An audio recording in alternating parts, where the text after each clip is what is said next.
So hello everyone, তো welcome to another video. তো আজকে একটা খুব দারুণ পাওয়ারফুল এবং মাইন্ড ব্লোয়িং একটা টপিক নিয়ে আজকে তোমাদের সাথে চলে এসেছি। সেই টপিকটা বেসিক্যালি কি, নেটওয়ার্ক মার্কেটিংয়ের ফিউচার। সো নেটওয়ার্ক মার্কেটিং ইন্ডাস্ট্রিতে যখন নতুন কোনো মানুষ যখন ব্যক্তি বিজনেস যখন সে শুরু করে, তো আপটা শুরু করার পর তার মধ্যে বেসিক্যালি এই ইন্ডাস্ট্রিকে নিয়ে বা আজকে এই বিজনেসটাকে নিয়ে অনেক ধরনের ডাউট থাকে। তার মধ্যে সবচেয়ে চরম বা সবসময় যে ডাউটটা যেটা সবসময় থাকে, সেটা বেসিক্যালি কি, যে আজকে এই যে ইন্ডাস্ট্রি যেটি আজকে বর্তমানে আমরা পার্ট হই বা কাজ করছি, আজ এই ইন্ডাস্ট্রিটা বেসিক্যালি ফিউচারটা কী, বা আজকে বর্তমানে এই ইন্ডাস্ট্রি থেকে আদৌ কি ভবিষ্যৎ উজ্জ্বল আছে না অন্ধকারের দিকে আছে, বা আদৌ কি ইন্ডাস্ট্রি থেকে আদৌ সফলতা অর্জন করতে আমরা পাবো কি না। তো এমন অনেক ধরনের ডাউট বেসিক্যালি একটা মানুষ শুরু থেকে বিজনেসটা যখন সে স্টার্ট করে তার মধ্যে থেকে থাকে। সো আজকের ভিডিও টপিকটা বেসিক্যালি ওর ওপরই, যে অ্যাকচুয়ালি আমরা নেটওয়ার্ক মার্কেটিং ইন্ডাস্ট্রি থেকে আদৌ কি এখান থেকে কেরিয়ার করতে পারবো, বা আদৌ এখান থেকে কি একটা আলটিমেট একটা এখান থেকে সাকসেস এখান থেকে পাওয়া যাওয়া পসিবল, বা আলটিমেটলি এই বিজনেসের কি আছে বর্তমানে কোনো রকমের ফিউচার কি আদৌ ইন্ডিয়াতে আসে কিনা। সো বেসিক্যালি যখনই কোনো নতুন কোনো ইন্ডাস্ট্রি যখন পৃথিবীতে যখন তার জন্ম হয়, তখন তাকে এই তিনটে স্টেজ তাকে অতিক্রম করতে হয়, তারপর দেন সে একটা সাকসেসফুল বিজনেসের দিকে মডেলে সে কিন্তু রূপান্তরিত হতে পারে। তার মধ্যে তিনটে স্টেজ কী কী, সে ফার্স্ট হচ্ছে বেসিক্যালি সেটা হচ্ছে লাক্সারি স্টেজ, তারপর দেন হচ্ছে নেসেসারি স্টেজ, এবং থার্ড হচ্ছে কম্পালসারি স্টেজ। তো কিছু ইন্ডাস্ট্রি নিয়ে বা কিছু প্রোডাক্ট নিয়ে আলোচনা করি, যেগুলো বেসিক্যালি শুরুতে লাক্সারি ছিল, বাট এখন বর্তমানে সেগুলো অলরেডি কিন্তু অনেকটা কম্পালসারি জায়গায় অলরেডি চলে এসছে বা অলরেডি হয়ে গেছে। যেমন ফর এক্সাম্পল বেসিক্যালি এসি বা বেসিক্যালি এয়ার কুলার। তো এয়ার কন্ডিশনার বা এয়ার কুলার নাম আমরা সবাই শুনেছি, আমরা সবাই পরিচিত, হয়তো আমরা বাড়িতে সেটাকে প্রতিনিয়ত ব্যবহারও করছি। ওকে, তো একটা আমি যেটা এক্সাম্পল দিতে আমি ভালো করে বোঝাই, আজ থেকে 20 বছর বা 25 বছর আগে, তো ধরা যে এয়ার কন্ডিশনার বা এয়ার কুলার জিনিসগুলো কখনো কিন্তু আমাদের বেসিক্যালি কখনো আমাদের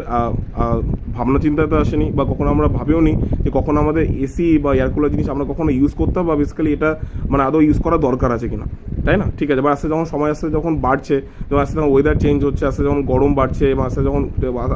আস্তে যখন তাপমাত্রা যখন বাড়ছে, তখন একটা জিনিস কিন্তু আমাদের সবারই কিন্তু ফিল হচ্ছে, এবং আস্তে আস্তে কিন্তু এসি জিনিসটা কিন্তু সবার এখন ফ্যামিলিতে বা প্রত্যেকটা বাড়িতে কিন্তু অলরেডি কিন্তু নেসেসারি হোক বা কম্পালসারি জায়গায় কিন্তু অলরেডি কিন্তু প্রায় চলে কিন্তু আসার জায়গায় চলে কিন্তু এসেছে। এবং আমি মাই ডিয়ার ফ্রেন্ডস একটা জিনিস আমি পারলে নোট করে রেখে রাখুন, যে আজ থেকে 5-6 বছর পর কিন্তু আজকে এসি বা এয়ার কুলার এই জিনিসগুলো কিন্তু একটা টাইমে কিন্তু কম্পালসারি জায়গায় কিন্তু হয়ে যাবে, যেটা কিন্তু একটা ফ্যামিলি এগুলো ইউজ করা ছাড়া কখনোই কিন্তু থাকতে কিন্তু পারবে না। তবে একটা ইন্ডাস্ট্রি নিয়ে আলোচনা করবি, একটা প্রোডাক্ট নিয়ে আলোচনা করি, যেমন হচ্ছে আমাদের স্মার্টফোন বা বেসিক্যালি মোবাইল ফোন। একটা টাইমে কিন্তু তখনই মধ্যে ছোটো কিপ্যাড ফোন যেগুলো ছিল, তখন ওই টাইমে ওগুলোও কিন্তু একটা টাইমে মানে যে মানুষ ইউজ করে ভাবনা চিন্তায় এসেছিল, তখন কিন্তু ছিল কিন্তু না। তখন ওই টাইমে সবাই ল্যান্ডলাইন বা কখনো যদি কোনো পিসি হোক বা এসটিডি, ওখান থেকে কিন্তু কল ম্যাক্সিমাম জায়গাতেই করা হতো, কারণ তখনের মধ্যে অত যে খুব একটা যে মানে ফোনে যোগাযোগ করার মানে অত যে ব্যবস্থা ছিল, তখন এমন কিছু কিন্তু ছিল কিন্তু না। বাট আপনার যখন স্মার্টফোন ইন্ডাস্ট্রি বা যখন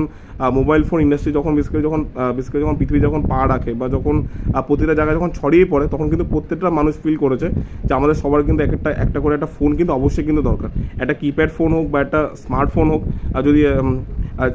যেগুলো ইউজ করে আমরা আমাদের লাইফে প্রতিনিয়ত আমাদের আত্মীয় স্বজন হোক বা আমাদের কাছের মানুষদের সাথে বা আমরা নিজের পার্সোনাল কোনো কাজের জন্য আমরা কিন্তু সেটাকে ইউজ বা ব্যবহার করতে কিন্তু পারবো। তো আরও একটা বেসিক্যালি আমরা একটা এক্সাম্পল দিয়ে যদি বোঝাতে চাই, তেমন বেসিক্যালি হচ্ছে আমাদের ইউটিউব হোক বা যে কোনো social media platform, for example Facebook হোক, হোয়াটসঅ্যাপ হোক, ইনস্টাগ্রাম হোক, টুইটার হোক। ওকে, এমন অনেক নানা ধরনের বেসিক্যালি ইনস্টাগ্রাম প্ল্যাটফর্ম আছে, যেগুলোর থেকে আজকে আমরা প্রতিনিয়ত কী করি, আমরা কন্টেন্ট হয়তো আমরা এমন আপলোড করছি বা হয়তো কন্টেন্ট আমরা কনজিউম করি, এবং ওখান থেকে এখন বর্তমানে কিন্তু একটা কী হচ্ছে, একটা খুব একটা হিউজ পরিমাণ একটা ইনকামের রাস্তা কিন্তু অনেক মানুষ কিন্তু অলরেডি কিন্তু করছে, এবং অনেকে ফিউচারে কিন্তু অলরেডি করার প্ল্যানিংও কিন্তু করছে। ওকে, যেমন ফর এক্সাম্পল আজকে আমি ইউটিউব এখানে বেসিক্যালি ভিডিওটা আপলোড করেছি, এখানে তোমরা ভিডিওটা আমার দেখছো, তো এখানে বেসিক্যালি কিন্তু তোমরা কিছু একটা কন্টেন্ট কিন্তু কনজিউম কিন্তু করছো। আর বেসিক্যালি নিজ জায়গাতে একটা চিন্তা করে থাকো, আজ থেকে ধরো 10 বছর বা বেসিক্যালি 15-20 বছর আগে, আজকে বেসিক্যালি ইউটিউবে এতটা কিন্তু যে এত যে হিউজ যে বা একটা হাইপ যে মার্কেট এখন বর্তমানে যেটা রয়েছে, সেটা কিন্তু শুরুতে কিন্তু এতটা ছিল কিন্তু না। সেটা কখন চেঞ্জ হলো, যখন বেসিক্যালি জিও যখন আমাদের লাইফে যখন সবার লাইফে যখন আসে, বা যখন মুকেশ আম্বানি যখন জিও যখন লঞ্চ করে এবং সবার জন্য ফ্রি ইন্টারনেট সেবা যখন বানায়, তারপর থেকে কিন্তু বেসিক্যালি ইউটিউব বলো যে কোনো সোশ্যাল মিডিয়া প্ল্যাটফর্ম একটা কিন্তু অন্য লেভেল একটা উচ্চতা কিন্তু লাইফে কিন্তু অ্যাচিভ কিন্তু করেছে, বা একটা হাইপ কিন্তু সবার মধ্যে ক্রিয়েট কিন্তু হয়েছে। এখন একটা ছোটো বাচ্চা বলো থেকে শুরু করে একটা বয়স্ক মানুষ থেকে শুরু করে সবাই কিন্তু বর্তমানে সোশ্যাল মিডিয়াতে আছে, যারা তো কন্টেন্ট কনজিউম করছে বা কোনো তার পার্সোনাল কাজে ইউজ করছে, বা এখান থেকে ইনকাম করার জায়গাও কিন্তু অনেকে কিন্তু এখান থেকে কিন্তু তৈরি কিন্তু করতে পারছে, তাই না? So network marketing industry basically ভারতে কেমন কি ফিউচার আছে, তো আজকে বর্তমানে নেটওয়ার্ক মার্কেটিং ইন্ডাস্ট্রি এখন বর্তমানে লাক্সারি স্টেজে আছে, না নেসেসারি স্টেজে আছে, না কম্পালসারি স্টেজে আছে। তো বেসিক্যালি আমরা যদি নেটওয়ার্ক মার্কেটিং যদি স্টার্ট করি বর্তমানে, তো অ্যাকচুয়ালি আমাদের কোন স্টেজ থেকে নেটওয়ার্ক মার্কেটিংটাকে আমাদের শুরু করা দরকার, তো সব কিছু নিয়ে আমি বেসিক্যালি ভিডিওতে আলোচনা করব। তো ফার্স্ট অফ অল বেসিক্যালি আমি স্ক্রিনে একটা রিপোর্ট শেয়ার করি, যে রিপোর্টের মধ্যে বেসিক্যালি বলা আছে আমাদের ইন্ডাস্ট্রি বর্তমানে ফিউচার 2026 সালে কী হতে চলেছে। ওকে, তো এখানে একটা টাইমস অফ ইন্ডিয়ার একটা রিপোর্ট আছে বা ফিকি কেপিএম যেটা রিপোর্ট আছে, যেখানে ক্লিয়ারলি করে বলে দেওয়া হয়েছে যে এই নেটওয়ার্ক মার্কেটিং ইন্ডাস্ট্রিটা বা যে ডাইরেক্ট সেলিং ইন্ডাস্ট্রি ভারতে কিন্তু 2026 সালে বেসিক্যালি 64,500 কোটি টাকা টার্ন ওভার কিন্তু করতে চলেছে মাই ডিয়ার ফ্রেন্ডস। ওকে, তো একটা জিনিস ভালো করে ক্লিয়ার, মানে আপনাদের কাছে যাতে জিনিসটা ক্লিয়ার হয়ে যাওয়া দরকার যে অ্যাকচুয়ালি তাহলে ইন্ডাস্ট্রিটা তাহলে কতটা ব্রাইট ফিউচার বা কতটা আজকে হেলদি ফিউচার এই ইন্ডাস্ট্রিতে, যেখান থেকে আজকে এখান থেকে আমরা যদি ভালো করে পার্ট যদি হতে পারি, এবং যদি আমরা এখন সবচেয়ে গোল্ডেন পিরিয়ড যে এখন 2024 সালে যদি আমরা ইন্ডাস্ট্রি যদি পার্ট হই, তাহলে কিন্তু আমরাও কিন্তু এই টার্ন ওভারের মধ্যে একটু হলে কিন্তু আমরা এখানে কিন্তু কন্ট্রিবিউট কিন্তু করতে কিন্তু পারবো।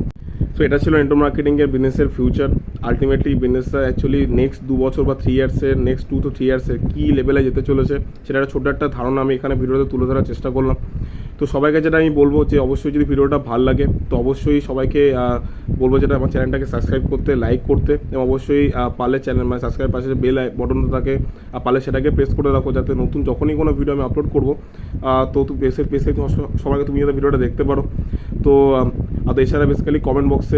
বক্সও আছে, যেখান থেকে তোমার যদি ভিডিওটা দেখে যদি কিছু সাজেশন মনে হচ্ছে দিতে পারো, বা কবে যদি কোনো কিছু ভালো লাগে বা কিছু যদি কোশ্চেন থাকে সেটা তুমি কমেন্ট বক্সে করতে পারো, কোনো সমস্যা নেই। তো আমি অবশ্যই চেষ্টা করবো সেটা ক্লিয়ার করে দেওয়ার।